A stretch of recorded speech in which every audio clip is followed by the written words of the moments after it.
6908। तो यदि आप ऑनलाइन क्लास टैब पे जाते हैं और वहां से रेफरेंस मटेरियल टैब पे जाते हैं, आपको ये हैंडआउट मिल जाएगा। If you have the luxury of two screens, एक और मोबाइल लैपटॉप या टैबलेट है, kindly open this on another screen. If you don't have that luxury, please don't worry, all the questions will be on this particular screen as well. So before we move forward, just a couple of things, reminders. Please do not expect direct vocab questions in CAT. That is not a likely possibility.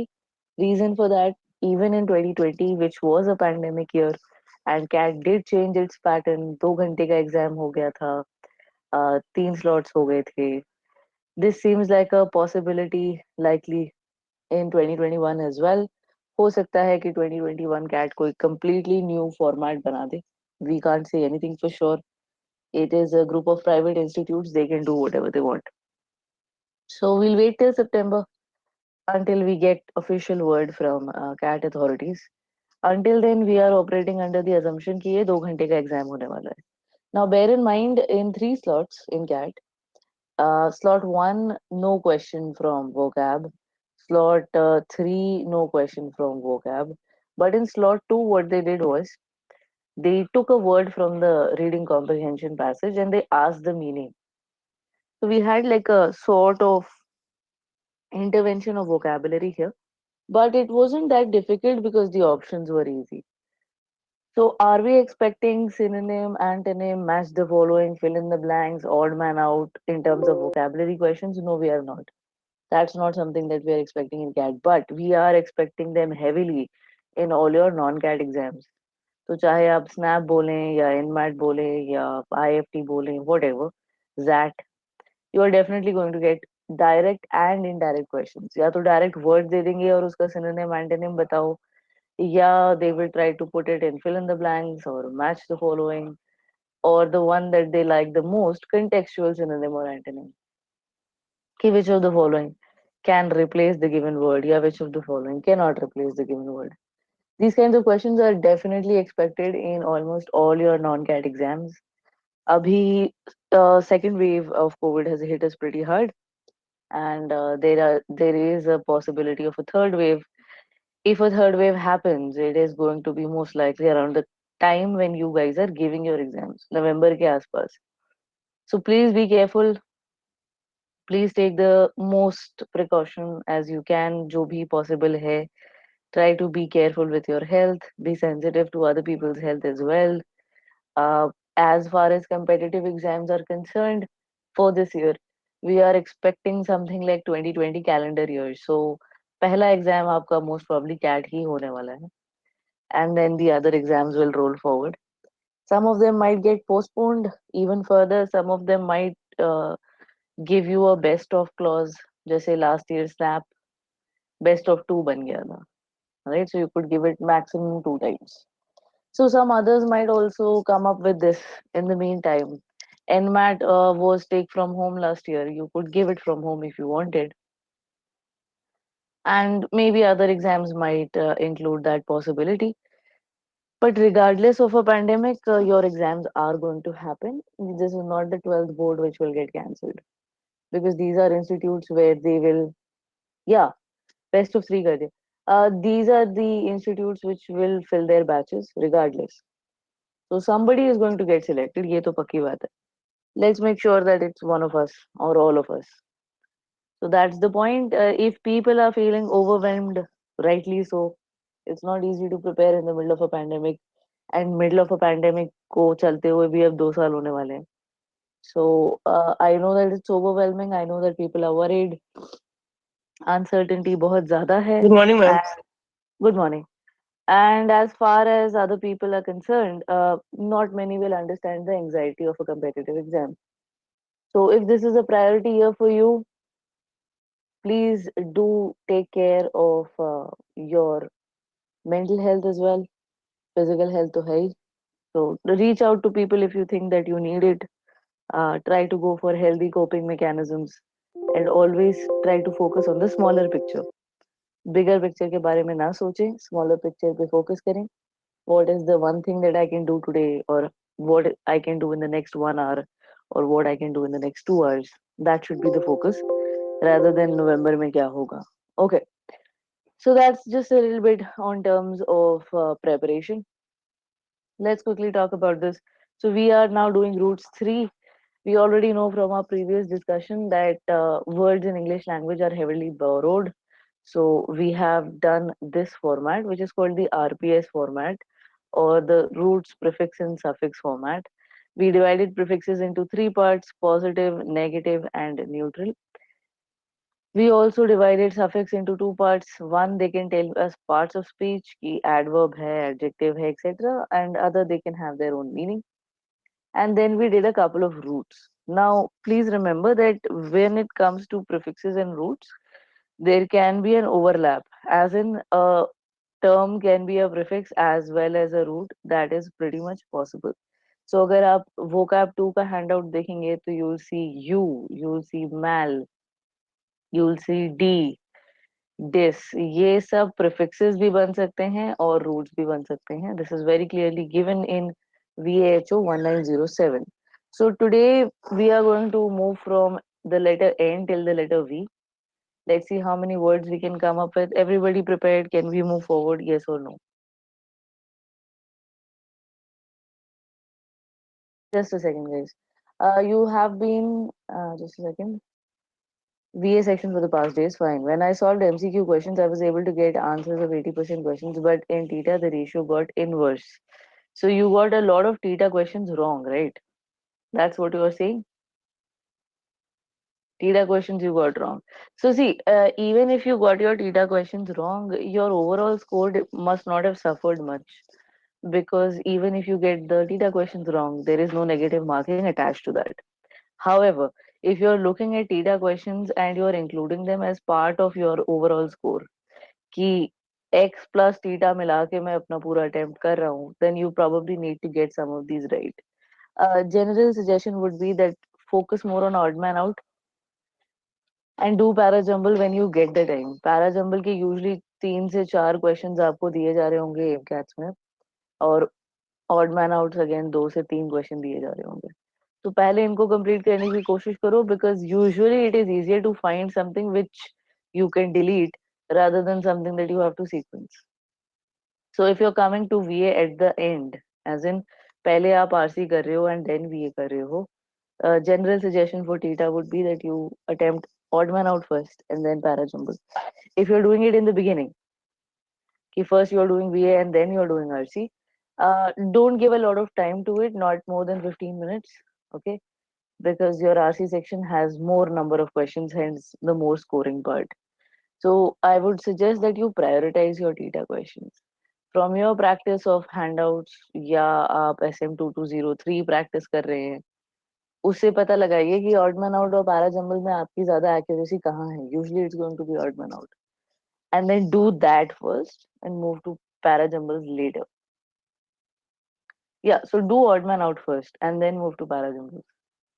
If you have the time. अगर and में कर रही हो और शुरुआत में 15 minute से ज्यादा इस सेक्शन को मत दो. Another suggestion can be that you treat these as your risk bracket. कि अगर ये क्वेश्चन गलत हो गया, let's say कि नहीं मिले मुझे यहाँ पे +3, still I have enough number of questions that I have attempted which will keep me comfortably above the sectional cutoff. If what accuracy percentage you are saying is correct, you are anyways comfortable. You're scoring in the 90 percentiles easily. It's just that you probably just want to increase your score. In that case, consider the following. Please prioritize your TETA questions as to which one has better accuracy than the other. Second, consider putting all of it in the risk bracket, so you will have to increase the number of questions attempted here. And third, try doing VA at the end, because if you are increasing the number of questions here, you might take more time. So that is just general suggestions. Apart from that, if it still doesn't work out and you're still not getting a increase in this, please schedule a doubt session and कोई एक aim cat का number उसमें लगा देना. Whichever aim cat you have attempted, just put that aim cat number and say that I have a doubt in this. So what will happen is that the faculty member will be able to see your aim cat analysis. So depending on what time you're taking per question, etc., a lot of things can be talked about. अभी randomly ये कहना कि इसमें मेरा accuracy अच्छा नहीं था, I don't have a lot of material to go on. तो एक एम कैट कोई भी नंबर जो निकल चुका है, जिसका एनालिसिस आ चुका है, उसका एक डाउट सेशन लगा देंगे। Alright guys, for the rest of us, let's move forward. VAHO 1001908 is the handout number. Let's talk about it. The first is neg, which means not and deny. I'll start off, let's say negative. Any other words which come to mind for not ya deny? Negation, absolutely. What about negate? Bilkul. Abnegate, give up, deny yourself to give in to temptations. Neglect, absolutely right. Negligence भी यहीं से आ जाएगा, right? Negotiation, yes. Deny complete victory, fine. What about this one? Renegade. Renegade is somebody who has gone back on their promise, has denied the truth, has lied, has manipulated somebody, etc., etc. So that's basically renegade. All right. Any other words, people in the class? देखो, negligent, negligence सब यहाँ से आ जाएगा, neglect से. All right, let's move forward. Neo or nov is the root word. I'm removing everything red from the screen, so the people who are taking screenshots kindly note. Removing it. All right. Neo or nov. So we have novice. Neon यहाँ से नहीं आएगा. Neon is a substance, something which is luminous. Novice, somebody who is new at something. इसी का एक synonym आ जाता है neophyte. Again, somebody who is new at something. Amateur के sense में, right? Novelty, absolutely right. अभी जब आप फोन लगाते हैं किसी को, तो सुनाई आता है ना, novel coronavirus. So novel can be two things. It can be a noun, something written in long prose like a book.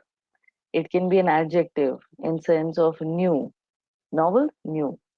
Novelty, neogenesis, बिल्कुल ठीक है. Creating something from scratch. Fine. What about neolith? Okay, fine. What about creating something new? Innovate. Creation of something new. Innovation. And usually neo dash, ये बहुत common prefix है for a lot of things. Neo, something in literature, something in anthropology, whichever is new or apart from the classic timeline will be neo hyphen and then something. So neoclassicism, neo-modernism, all of those kinds of things. Fine. Can we move forward, please, quickly? Let's move. Right. Nothing, home and destroy, nihil से ज्यादातर दो ही words ज्यादातर पूछे जाते हैं. One is nihilism. Ism कहीं पे भी आ रहा है यदि suffix, so that's an ideology. And annihilation, absolutely. So nihilism basically means that you believe every structure should be destroyed because there is nothing to believe in. You have zero belief in any of the structures, and I'm not saying physical structures only. I'm saying societal constructs like marriage or justice or um, empathy, sympathy. आप किसी चीज में believe नहीं करते. You want to destroy everything. A person who believes in nihilism is a nihilist. Okay. All right. Can we quickly move forward to the next screen? Let's do that, guys. Let's move. Knock, nick, neck, and Ma'am, yeah. uh, ma'am, can you Gaurav? in the previous slide, can you show the previous slide, please? Yeah. Ma'am, in Nile, you have said that it has a meaning in home. So can you tell me a word that uses it in as a meaning of home? Like It's nihilism actually a talks about Latin. nothingness and destruction. Yeah, annihilation is destruction of home उस sense में आता है. Destruction of the home base or destruction of what is dear to someone, but वो बहुत ही derived meaning है. which is why there's no point of like talking about something related to home. You will get a word, but then it'll be so archaic that it won't be used. So I want you to have a compilation of words that you can possibly spot in exams. So these are the two that I usually see. NMAT में ये वाला word बहुत आता है. But nihil अगर आप उसकी derived meaning पे जाएंगे, so destruction of something dear, and that too complete destruction. तो वो home के sense में आ पाता है. But usually we don't get an absolute word for home from hello nihil. हाँ जी शशि रंजन बोलिए. Thank you, ma'am. Hello You're welcome. Shashi Ranjan बोलिए. Ma'am, ये होम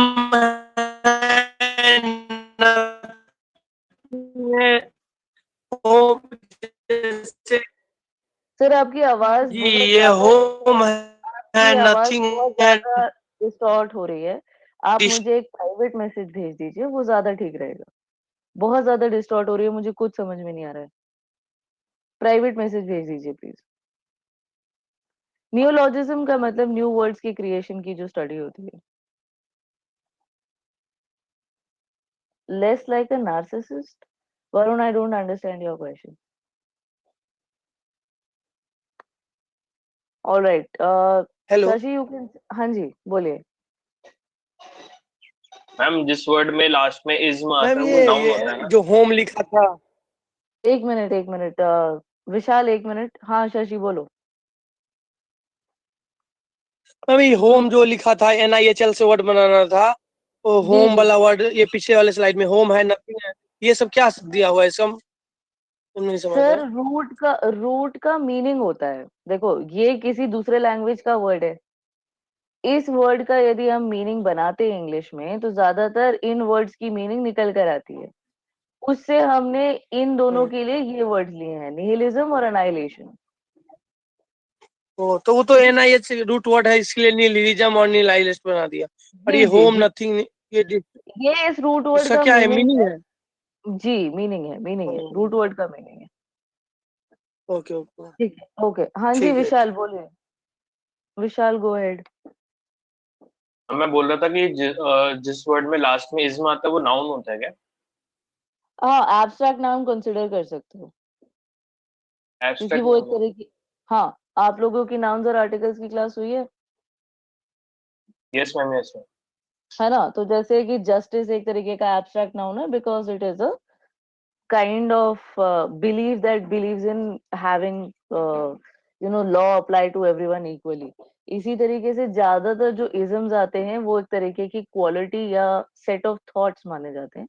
तो आप इजम्स को डेफिनेटली एब्स्ट्रैक्ट नाउन्स मान सकते हैं. ठीक है. Okay. नियोलॉजिज्म is the construction of new words. आप कोई नया एक्सप्रेशन कोई नया वर्ड बना रहे हैं तो उस पूरे प्रोसेस को आप एक तरीके से नियोलॉजिज्म कह सकते हैं. So it can be an abstract noun absolutely. Okay. Okay. For the rest of us can we move forward. चले आगे. ओके. सो यहाँ पे एक मीनिंग ऐड कर लो. This also has to do with light. So nocturnal those who are working in the night without the light. Okay, nocturnal. Knock say in the sense of harm you have inoculation, harmless. ये vaccination की meaning में आता है ना. Something which is harmless to you now because you have been inoculated against it. Inoculation. Ocul I know उस sense में नहीं आएगा. Then we have nick in terms of pernicious, something which is harmful, gradually harmful also. Nox में light के sense में एक word आता है equinox when the day and night are of equal hours. Exactly 12 hours का day, exactly 12 hours की night. Nox के sense में in the sense of harm you have noxious which is poisonous. अब noxious थोड़ा derived meaning है. अब noxious usually मतलब unpleasant. People की पर्सनालिटी के लिए अब नॉक्शियस कह सकते हैं कि बड़ी अनप्लेजेंट कंपनी है, ही मेक्स एवरीबडी अनकंफर्टेबल. तो थोड़ा डिराइव्ड मीनिंग है हार्म से. And as far as neck is considered, so you have necrosis, which means dying of the tissue. Something which is harmful for the body creates necrosis. death. You also have a derived meaning necropolis, city of the dead. Polis का मतलब होता है city. तो ये graveyard के लिए fancy term है. So for knock, nick, neck and knocks, these are the words. Please quickly note down and let's move forward.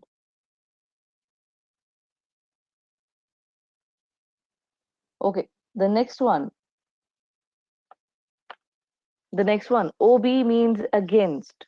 So if I have a problem with someone or something, तो मैं बोलूंगी I object against, right? I object this, right? So you have object in the sense of raising your voice against something. Obstacle, absolutely right, Ruchi. You have obstruct, standing against something. Obstruction भी यहीं से आ जाएगा. Then you have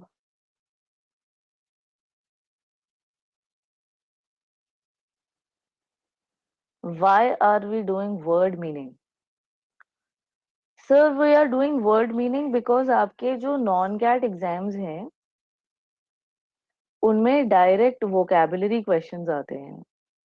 okay, तो आपको एक word दे दिया जाएगा और आपको उसकी मीनिंग समझ के या तो सिनोनिम मार्क करना है, पर्यायवाची, या तो एंटोनिम मार्क करना है, विपरीतार्थक, या आपको फिल इन द ब्लैंक्स करना पड़ेगा. तो आपको बहुत सारे वर्ड्स की मीनिंग पता होनी चाहिए. अगर आपको वर्ड्स की मीनिंग नहीं पता है तो प्रॉब्लम हो जाएगी. अगर आप आरसी पढ़ रहे हैं तो आपके पास आता है कॉन्टेक्स्ट.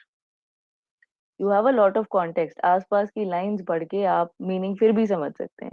बट अगर डायरेक्ट क्वेश्चन पूछ लिया जाता है तो आपके पास कॉन्टेक्स्ट नहीं होता है. विच इज वाई हम रूट वर्ड्स कर रहे हैं. यदि मुझे उस वर्ड का रूट वर्ड समझ में आ जाता है तो मैं कुछ ना कुछ अंदाजा लगा सकती हूँ कि इसका क्या मीनिंग हो सकती है. इसीलिए आपके वोकैब 2 और वोकैब 3 में हम कुछ कॉमन रूट वर्ड्स कर रहे हैं जिससे आप वर्ड्स की मीनिंग्स का अंदाजा लगा सकें. Ma'am, would obedient and obligent count in this bracket only? Obedient and which is the second word? Obligent. I'm obliged. Obligant. Okay, this Sorry, one. obligant. My bad. Yeah, they will count against it. Derived meaning. देखो, obedience would be somebody who will not stand against orders. Obliged मतलब I am basically going against free will. Even if I don't want to do something, I have to because I'm obliged to do it. तो derived meaning है. वहां पे अगर आप इसका root देखेंगे तो ओबी को प्रीफिक्स की तरह ट्रीट किया गया है. सो या दे कैन बी. ऑब्सक्योर मतलब something which is against discovery. आसानी से जिसको आप डिस्कवर नहीं कर पाए. Something which is very well hidden. Obscure. Oblivious भी ला सकते हो अगेंस्ट मेमोरी या knowledge. Unknown. Obsession okay to a certain extent. Obstinate, absolutely. Extremely stubborn. Against anybody else's will. Disobedience, अगर obedience आ रहा है तो disobedience भी आ ही सकता है. Definitely. अगर आपको याद हो विशाल, in vocab 2 हमने ये root word भी किया है, DIS. So it's a combination of two root words. Okay. Can we move forward to path, which is feel or emotion? आगे चले. Yes, no. I hope I've explained हम word meanings क्यों कर रहे हैं. ठीक है, हम इसलिए कर रहे हैं कि हम ज्यादा से ज्यादा वर्ड समझ पाए, so that in case I get a direct vocab question, I am not completely clueless. क्या ये मुझे हेल्प करेगा मेरे आरसी समझने में? हाँ. क्या जितने वर्ड्स हम यहाँ डिस्कस कर रहे हैं वो सब एग्जाम्स में आने वाले हैं? नो. हमें एक्सपोजर चाहिए.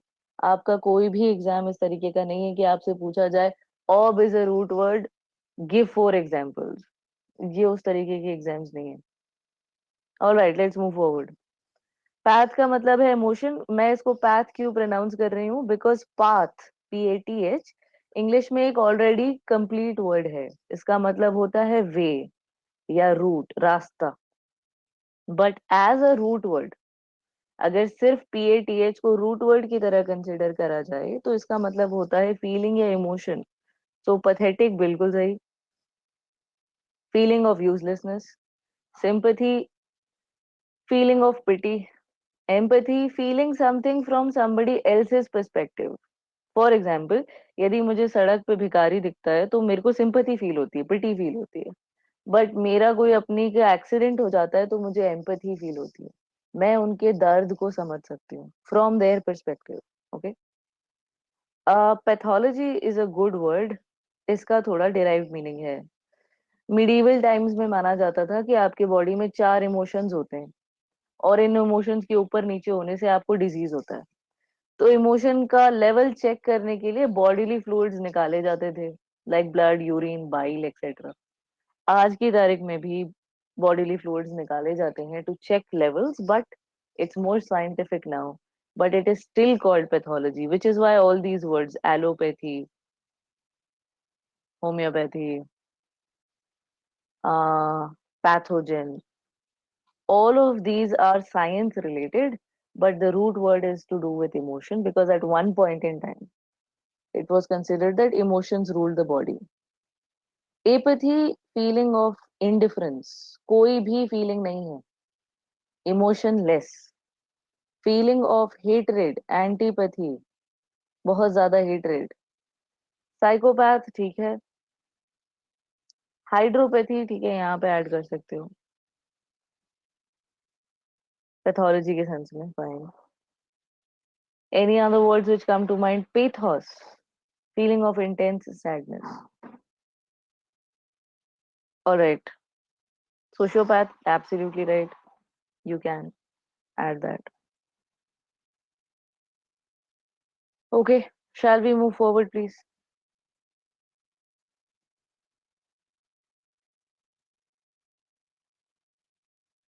Latin and Greek, guys, you are getting confused in sense. Okay, देखो यार, रूट वर्ड पेथोस का मतलब extreme sadness, extreme sadness, almost like a depression or a feeling of not wanting to do anything, dejection.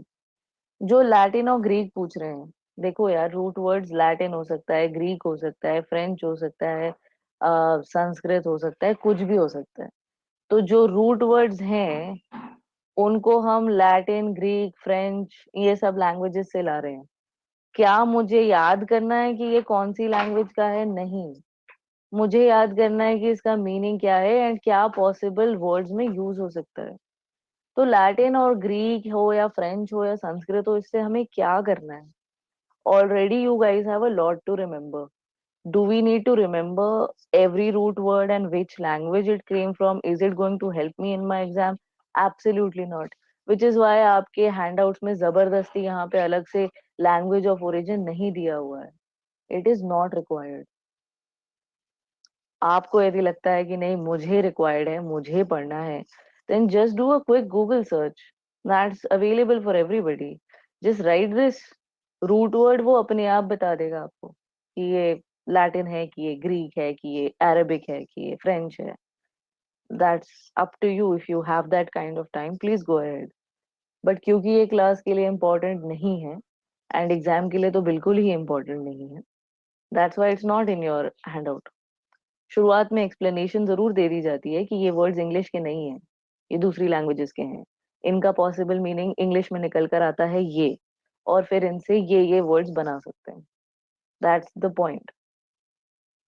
Okay, can we move forward rest of us? आगे चलते हैं. PEC is money, so we have pecuniary which relates to money, and एक और word ले लेते हैं impecunious, जिसके पास पैसा नहीं है, एक्सट्रीमली पुअर. पेक्यूलियर यहाँ से एग्जैक्टली नहीं आएगा, पेक्यूलेट आ सकता है. पेक्टोरल थोड़ा सा डिराइव्ड है, इनफैक्ट इसकी मीनिंग कंप्लीटली डिफरेंट है, because this is used a lot in biology also. So very different meaning, but can be derived. बहुत ज्यादा डिफरेंट मीनिंग है हालांकि. The ones that will immediately relate to money are the first two, pecuniary and impecunious. जो लोग सोच रहे हैं speculate, the ones who are wondering this, it comes from the root word spec, which means to see. तो spectator, speculate, introspection, retrospection, वो वहां से आएगा. Okay, let us move forward guys. PED child या फुट से related है, so you have the word paediatrician, जो बच्चों का डॉक्टर है, the one who treats children's diseases. Unfortunate word but true. Pedophile, the one who sexually abuses children.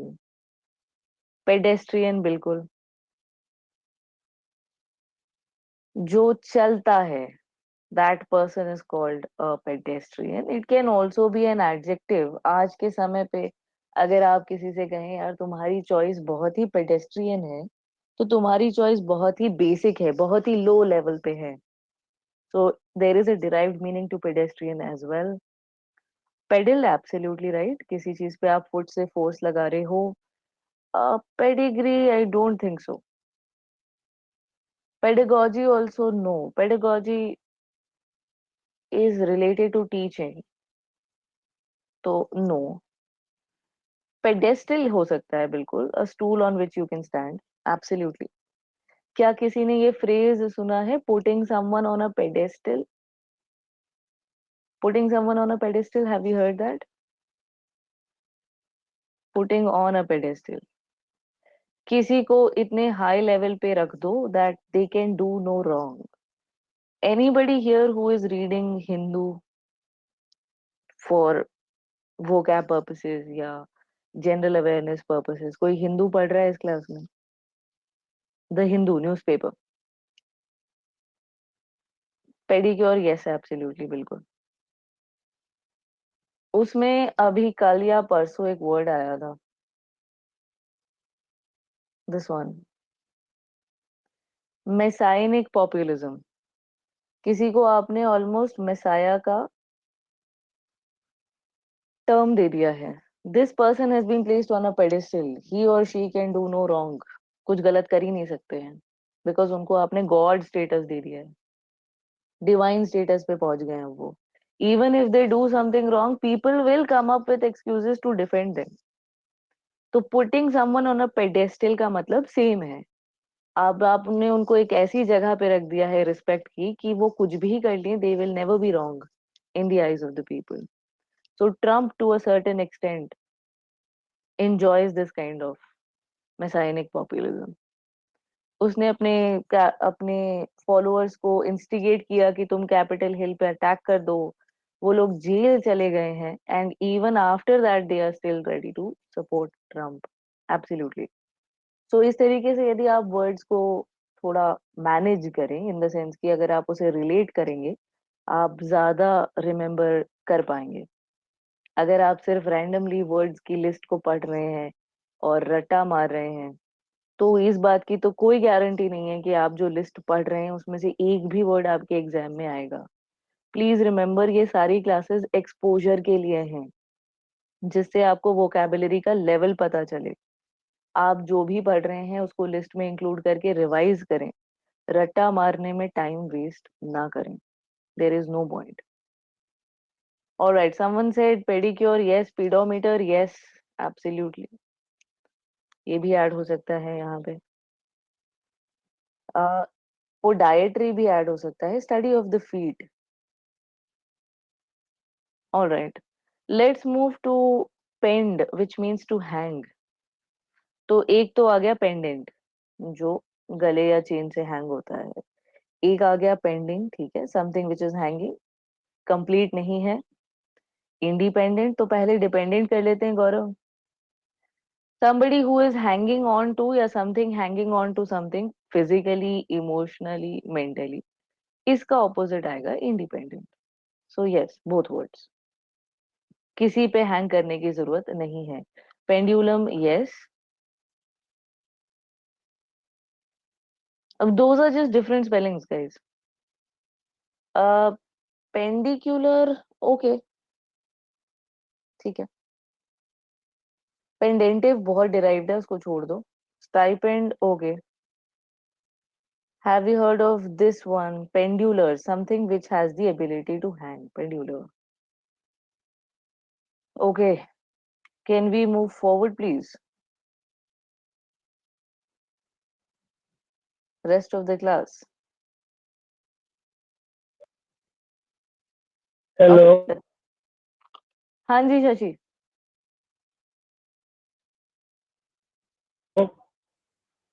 हाँ जी शशि बोलिए।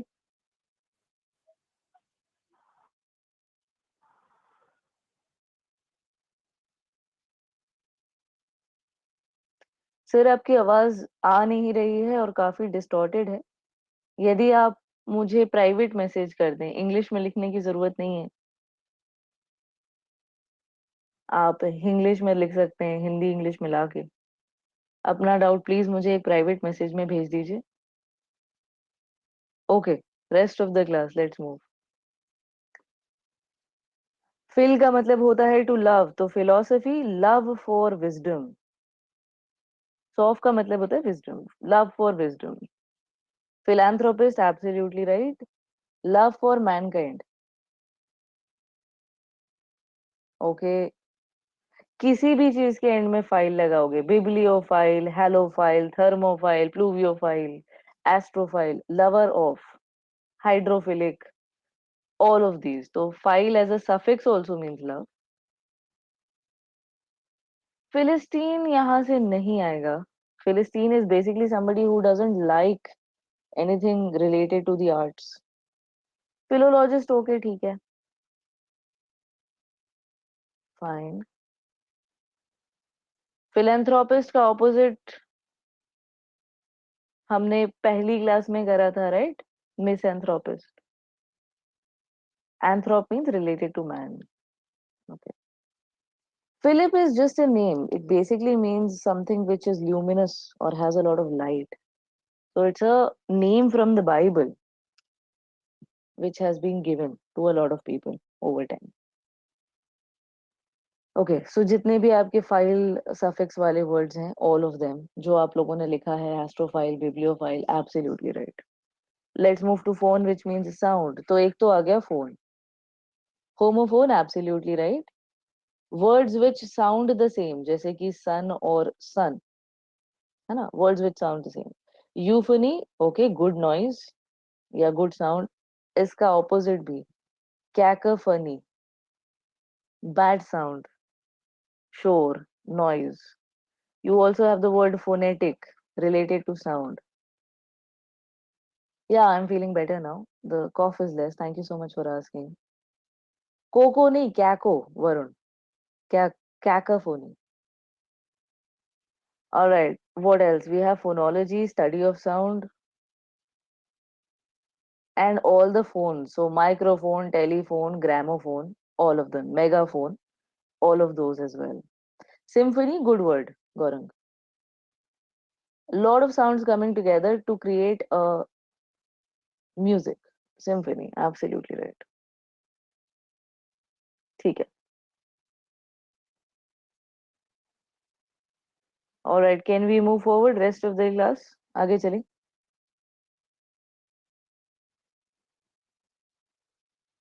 Let's move. Okay, prov और prov means truth या proof। तो एक word तो यहीं आ गया इससे। So we have proof, किसी चीज की truth को prove करना, बताना। Then you have providence, the ultimate truth related to God. Improv, ठीक है, okay, कोई चीज को true banana at the moment, improvisation से आया है इम्प्रोव, ठीक है। Probability, very good one. कोई चीज कितनी ट्रू हो सकती है, प्रोबेबिलिटी, एब्सोल्युटली। यहीं से आ जाएगा probable, something which is likely to be true. इसका opposite improbable, something which is unlikely to be true. Proverb बिल्कुल सही, something which is considered true by society. Probe बिल्कुल सही, ट्रूथ फाइंड आउट करने के लिए जो आप काम कर रहे हैं, that's called a probe, which is why आज की तारीख में भी गवर्नमेंट किसी के बारे में पता लगाना चाहती है, so you have a probe on them. Probation, ठीक है, डिराइव्ड मीनिंग है, आ सकता है until and unless the truth has been proved you are on probation. इसका बहुत ही डिराइव्ड मीनिंग है बट आ सकता है। प्रोबेशन 2 बार भी आ गया, probation.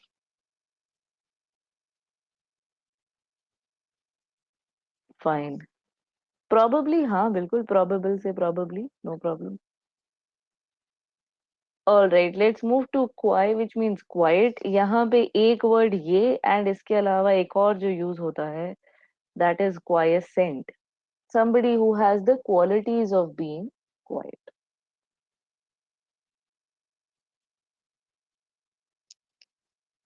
right? Okay, let's move to, इसके अलावा आप disquiet भी यहाँ पे डाल सकते हो, पुराना वर्ड है, अब बहुत यूज नहीं होता। Rect means straight, so one is erect, one is rectangle, all angles are straight angles, right angles. Rectum, okay, ठीक है, fine. Any other words which come to mind?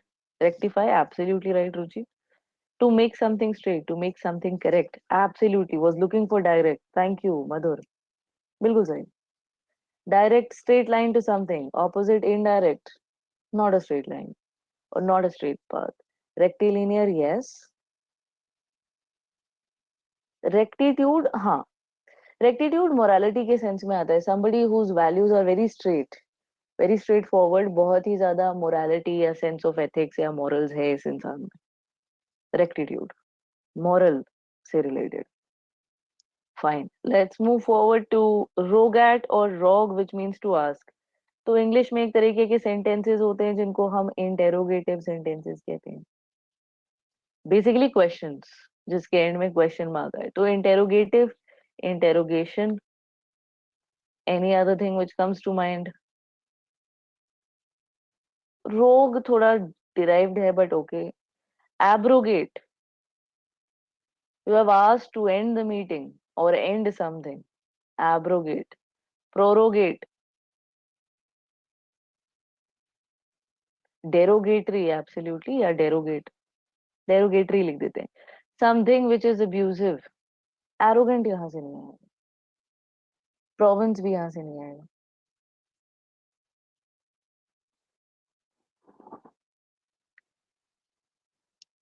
Prerogative, yes, good one. It is something that is being asked from you, ये आपका prerogative है, आप चाहें तो करें, ना चाहें तो ना करें। इंटेरोगेटिव ये लिखा है ma'am. All right, for the rest of us, can we move forward?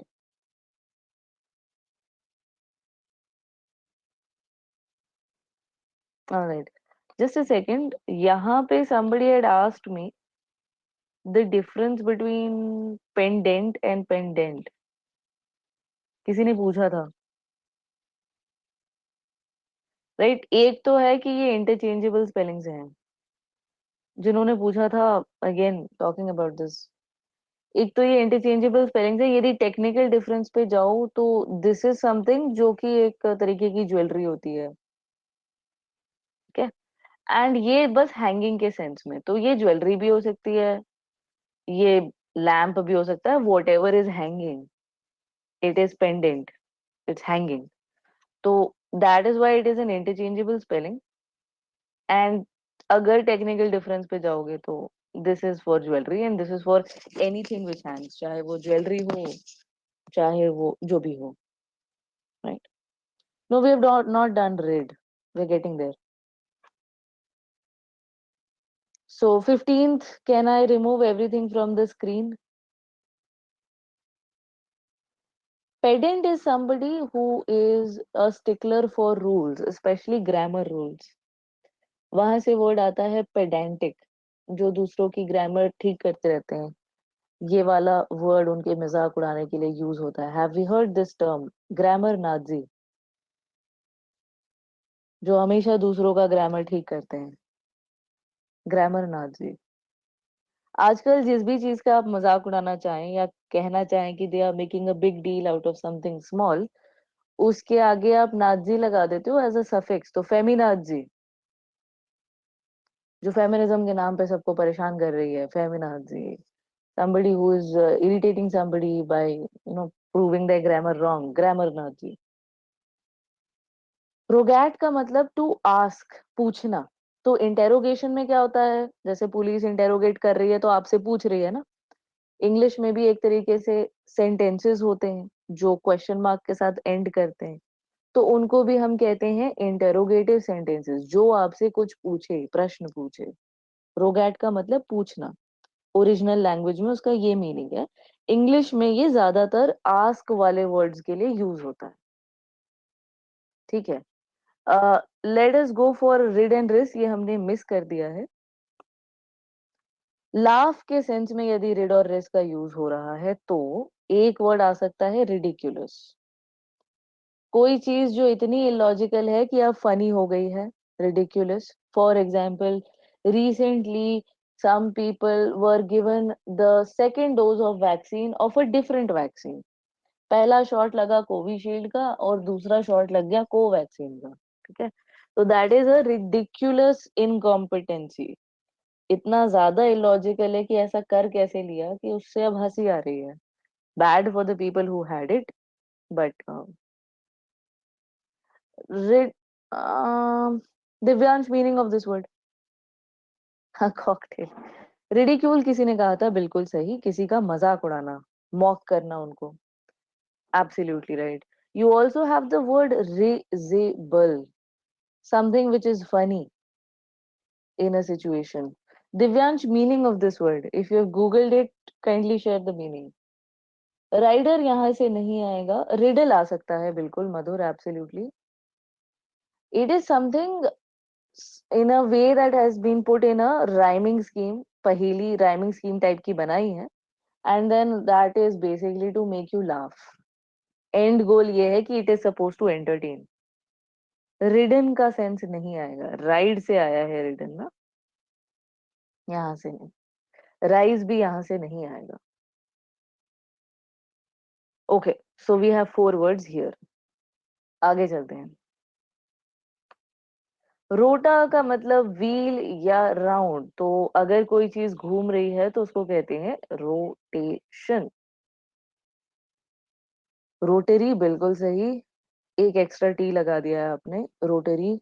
Something which is suppose to make something spin. क्या कभी किसी ने ये वर्ड सुना है, रोटेसरी? खाया है कभी किसी ने शवारमा, चिकन या मीट? उसमें क्या रहता है, मीट को ऐसे लगा देते हैं स्पाइक पे, और वो धीरे धीरे पूरे समय रोटेट होता रहता है एंड पकता रहता है। That is called rotisserie chicken या रोटेसरी मीट। रोटंडा, बिल्कुल, something which has a circular shape. ठीक है, something which has a circular shape. वैसे ये आर्किटेक्चरल टर्म है, बट इसका ऐसा डोम लाइक इफेक्ट या सर्कल लाइक इफेक्ट आता है। रोट, हाँ, something that you have said round and round to learn it. Redigest, no, no. Alright. Rotor word भी यहाँ से ले लिया जाता है मैकेनिक्स में, something which moves usually in a circular fashion. Okay, let's move forward, rest of us. Scrib, scriv या scrip, which means to write. तो स्क्रिबल, कोई चीज आपने जल्दी में लिख दी। Script, the way in which a language is written. Hindi की स्क्रिप्ट जैसे कि देवनागरी है, इंग्लिश की स्क्रिप्ट है रोमन। तो ये एक तो स्क्रिप्ट हो सकती है in terms of how the language is written. एक और हो सकता है the written format of something like a play और मूवी। ये मूवी की स्क्रिप्ट है, ये प्ले की स्क्रिप्ट है। ठीक है, 2 मीनिंग्स यहाँ पर।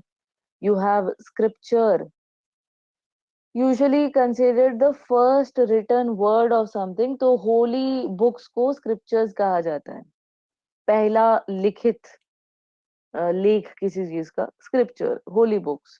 सब्सक्राइब, बिल्कुल सही, किसी चीज के नीचे अपना नाम लिख देना। सब मीन्स अंडर। किसी चीज के नीचे अपना नाम लिख देना मतलब आई सपोर्ट दिस, पहले ऐसे ही किया जाता था। आप किसी चीज को सपोर्ट करते हैं, पैम्फलेट में वो आता था, आप अपना नाम लिखते थे। तो आज भी subscribe means you endorse this, you support this, you right your name under it. Describe, बिल्कुल सही, लिख के कोई चीज एक्सप्लेन करना। प्रिस्क्राइब बिल्कुल सही, लिख के कोई चीज एडवाइस करना, तो प्रिस्क्रिप्शन यहीं से आ जाएगा Ruchi, absolutely. Has anyone heard of this? Scribe, जिनका काम ही होता है कि आप बैठ के लिखें, that is your entire job. जैसे जजेस के नीचे लोग बैठ के पूरे समय टाइपराइटर चलाते रहते हैं, दोज पीपल आर स्क्राइब्स, उनका काम है हर चीज को नोट करना, ठीक है। somebody said scribable, I don't know that word, sir. I don't think that's a word. Manuscript, absolutely कोई चीज हाथ से लिखना, it is written by hand. Proscribe, बिल्कुल कोई चीज लिख के बैन कर देना completely, it has been banned completely, absolutely. Any other words?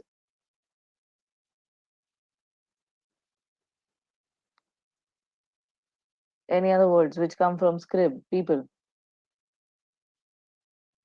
No? Fine. एक वर्ड आपने सुना होगा, if anybody is into computers, scrivener सुना है किसी ने? It's a name of like a program. Scrivener. It's a name of a program. But basic meaning इस word का scribe का ही है, ये दोनों सेम है। लिखना, जिसका काम है, कोई क्लर्क है जिसका काम लिखना है, minutes of the meeting record करना है, तो स्क्रिवेनर वर्ड यहाँ से। ए स्क्राइब, बिल्कुल। ऑलराइट, लेट्स मूव फॉरवर्ड, बाकी सब आगे बढ़ते हैं। सो सोल मीन्स सन, अलोन और solitude. Just a second. Okay, अकेले में जो आपको शांति मिलती है, सोलेस। आप किसी को कहते हो कि मैं आपके सॉलिट्यूड या सौरों को शेयर करता हूँ, console. solar related to the sun, solstice again a phenomena related to the sun, solitude मतलब अकेलापन, then you have isolation, अकेला कर देना, what else from soul? एक वर्ड आता है पैरासोल, ये फैंसी वर्ड है अम्ब्रेला के लिए, जो आपको सन की रेस से बचाए, पैरासोल अम्ब्रेला के लिए। what else? इंसॉल्वेंट, वो नीचे वाले वर्ड से आएगा, नीचे वाला देखो, लूजन या फ्री वाले सेंस से, वहां से आएगा solution, insolvent, etcetera. solemnly, okay, to a certain extent कह सकते हैं, something which is a very solemn occasion, everybody feels alone, बहुत ही डिराइव मीनिंग है रुचि, पर ठीक है, ले सकते हैं, it's not wrong. what else? has anyone heard of this soliloquy? Monologue जो स्टेज पे दिया जाता है बाय अ कैरेक्टर, कैरेक्टर का काम है कि अगर मैं कुछ सोच रहा हूँ तो ऑडियंस को पता होना चाहिए, सो वो सॉलिलोक्वी कहता है या मोनोलॉग कहता है। जैसे कि Shakespeare is known for his soliloquies, उनके कैरेक्टर्स लंबे लंबे मोनोलॉग्स कहते हैं स्टेज पे, राइट। सॉलिसिटर, नो, सॉलिडिफाई नीचे वाले से। ऑलराइट, सोल्सिज्म, ठीक है, टू अ सर्टेन एक्सटेंट, ठीक है। Can I remove everything from the screen? Saqib is on the screen.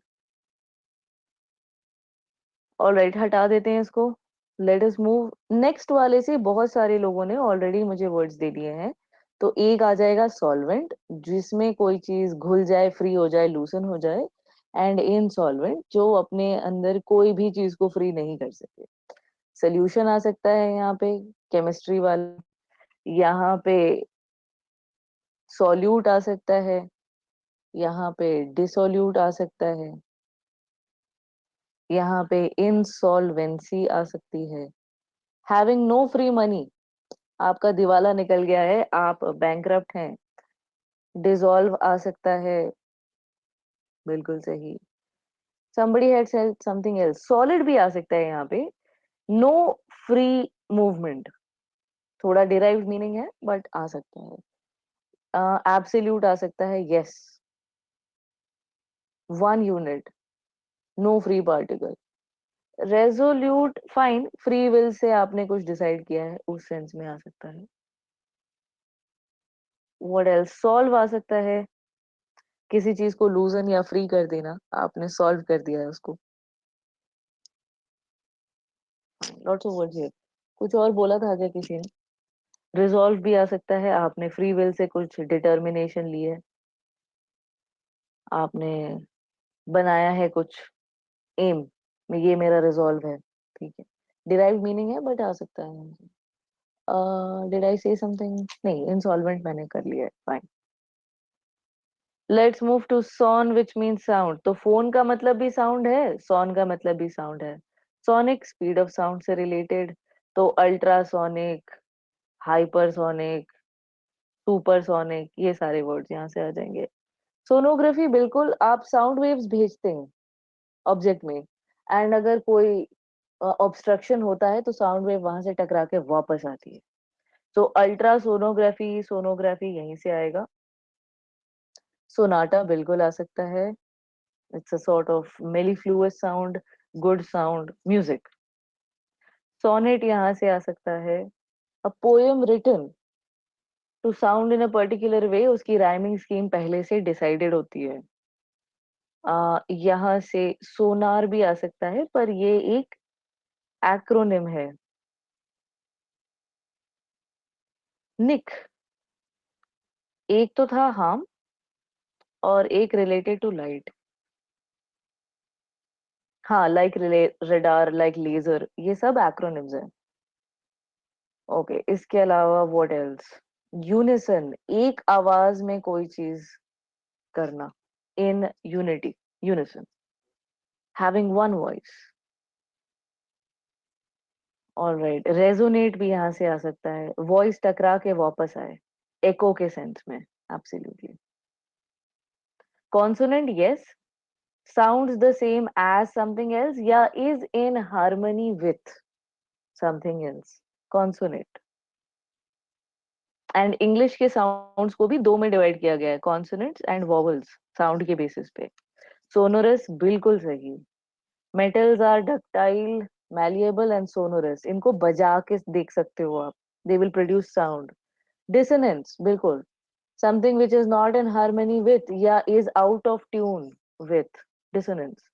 Different voice है, डिसएग्रीमेंट है, एब्सोल्युटली राइट। बाकी लोग सॉफ, सो विजडम के सेंस में वी हैव सोफिस्टिकेशन। सोफिस्टिकेशन आज की तारीख में बेसिकली मीन करता है कि वो ज्यादा स्टाइलिश हैं, ज्यादा वेल पुट टुगेदर हैं, बट पुरानी मीनिंग ये थी कि एक सिविलाइजेशन या एक टाइप ऑफ पर्सन दूसरे से बेहतर है क्योंकि उसमें ज्यादा विजडम है। अब ये सिर्फ और सिर्फ स्टाइल के सेंस में आ गया है वर्ड, बट पहले ये विजडम से रिलेटेड था। सोफोमोर कह सकते हैं, this is a kind of student in American universities, वो एक सर्टेन लेवल ऑफ विजडम तक पहुंच गए हैं, इसलिए सोफोमोर, मेयर नहीं, मोर। फिलोसफी, बिल्कुल, लव फॉर विजडम। सोफिज्म इज, आप बताना चाह रहे हैं कि ये आर्ग्यूमेंट बहुत अच्छा है बट वो है नहीं, फॉल्स आर्ग्यूमेंट को सोफिज्म कहते हैं। It seems very wise at the surface but it is not, इसी प्रैक्टिस को फिर हम कह देते हैं सोफिस्ट्री। तो आपने जो आर्ग्यूमेंट दिया है वो सुनने में तो बड़ा वाइज लग रहा है कि हाँ बहुत ही बढ़िया आर्ग्यूमेंट है, but actually it is a false argument, that is sophistry. क्या हमारी RC3 क्लास हो गई है? RC3, वहां पे आपने सोफिस्ट वर्ड पढ़ा होगा ना, टोन में, वही वर्ड है ये। तो अगर आप अपनी पहली एक्सरसाइज देखेंगे RC3 की, यही वर्ड वहां पर भी रिपीटेड है। Alright, let's move forward guys. Spers और स्पार का मतलब होता है scatter, so you have disperse, scatter कर दिया। यू हैव डिसपैरेट, अलग अलग एंड्स पे स्कैटर कर दिया है, away from each other, so dis भी है और स्पर्स भी है। Then you have something called scatter, जो थोड़ा डिराइव्ड मीनिंग है बट आ सकता है यहाँ पे। Sir please tell me when to move forward, okay.